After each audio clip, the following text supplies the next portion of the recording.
Rob, totoo po ba yung deletion of marriage? Ha? Deletion of marriage? Opo, 100K daw po. Buburahin yung records ng kasal, tapos pwede na daw po magpakasal ulit. Aba.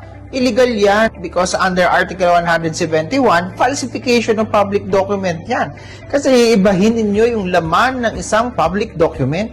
Conspiracy din kayo dyan under Article 8 of the Revised Penal Code. Meaning to say, ikaw at yung mga taong involved para baguhin yung laman ng public document na iyon ay magiging liable.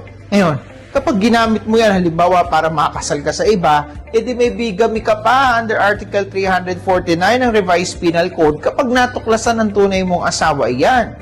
Ito pa, dahil hindi ka makakasal kung walang application of marriage license which is under oath, perjury naman yan under Article 183 ng Revised Penal Code pa rin.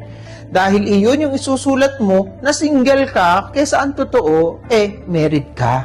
Hindi ka na nga naging malaya sa una mong kasal na nakulong ka pa, huwag naman. Anong lesson dyan? Hindi maitatama ng isa pang mali ang pagkakamali. Kailangan padaanin sa tamang proseso kung nais mong mapawalang bisa ang una mong kasal.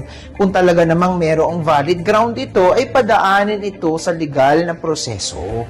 Mag-ingat sa mga nagsasabing deletion of marriage because there is no such thing allowed under the law.